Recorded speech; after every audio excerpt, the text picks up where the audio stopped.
जिज्ञासु हैं धर्म प्रेमी श्री गंभीरमल जी जैन ग्यारसपुर, और आपकी जिज्ञासा है कि 10 लक्षण धर्म के गुणों लक्षणों में पहले सत्य धर्म लिया है, बाद में सोच धर्म लिया है, जबकि अन्य आचार्यों ने ज्ञानियों ने क्रम भेद क्यों रखा है? महाराज जी जिज्ञासा का समाधान करने की कृपा करें।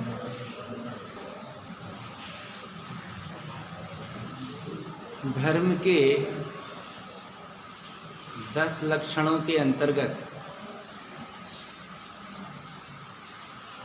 ये जिज्ञासा बहुत सामयिक है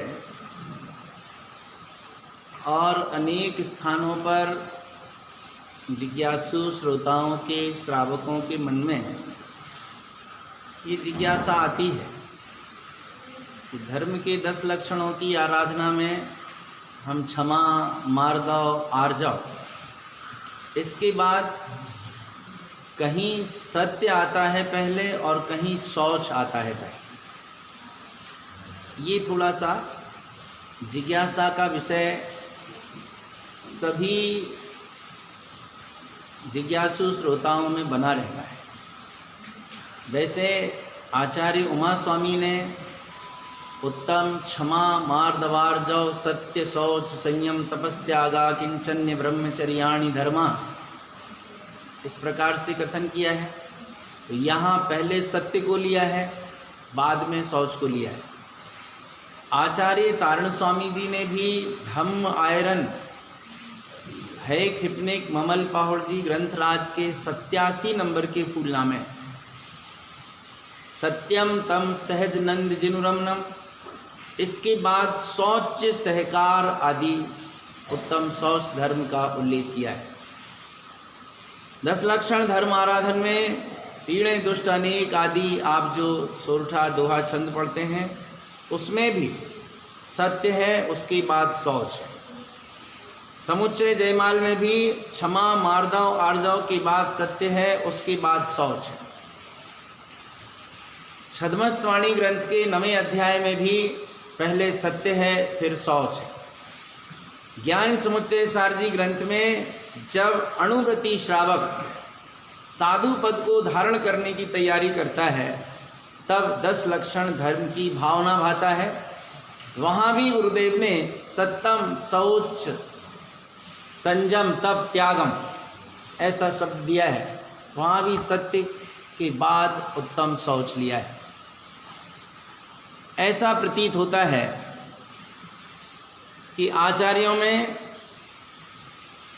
ये जो कथन है इसकी भेद विवक्षा थोड़े से कारण के कारण उपस्थित हुई है।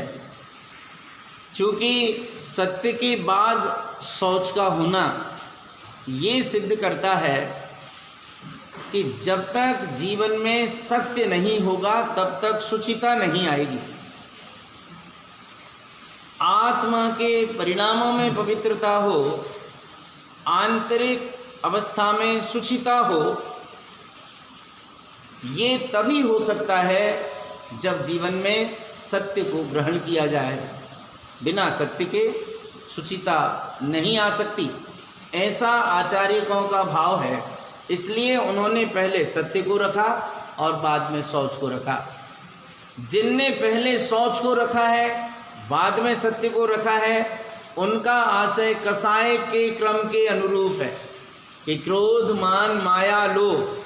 तो क्रोध के अभाव से उत्तम क्षमा, मान के अभाव से मार्दव, माया के अभाव से आर्जव और लोभ के अभाव से शौच। उन्होंने कासाई क्रम के अभाव को दृष्टिगत करते हुए शौच को पहले कहा और सत्य को बाद में कहा। ये केवल कथन शैली में भेद है, इसमें संदेह नहीं करना, इस विषय में शंका उत्पन्न नहीं करना। गुण तो गुण हैं और 10 लक्षण हैं। ये आत्मा के ही 10 लक्षण हैं। वो शौच पहले प्रकट हो जाए या सत्य पहले प्रकट हो जाए, इससे कुछ भी फर्क नहीं पड़ता। आचार्यों की अपनी शैली है, उनका निरूपण करने का अपना दृष्टिकोण है। आत्मा अनंत गुणों का भंडार है और ये तो हम 10 लक्षण धर्म की आराधना के अंतर्गत चूँकि भाद्रपद के पर्युषण को विशेष रूप से मनाया जाता है तो सभी के ज्ञान में ये चीज़ आती है, लेकिन अनंत गुणमय आत्मा है तो कितने गुण हैं आत्मा में उन्हें कौन जान रहा है, और कब कौन सा गुण प्रकट हो रहा है ये किसी को भी पता नहीं चलता। बस एक गुण प्रमुख है, सम्यक दर्शन। सम्यक दर्शन जहाँ प्रकट हो गया वहाँ अनंत गुणों के प्रकट होने का सिलसिला प्रारंभ हो जाता है। फिर धर्म के ये 10 लक्षण हो या आत्मा के अनंत गुण हो, तो आचार्य भगवंतों के कथन शैली में कुछ अपेक्षाएं रहती हैं, कुछ विवक्षाएं रहती हैं। उन विवक्षाओं को ध्यान में रखते हुए उस बात को यथार्थ रूपेण ग्रहण करने का प्रयास करें और सत्य वस्तु स्वरूप को ग्रहण कर अपने कल्याण का मार्ग प्रशस्त करें। यही इस जिज्ञासा के समाधान का आशय। बोलो श्री गुरु महाराज।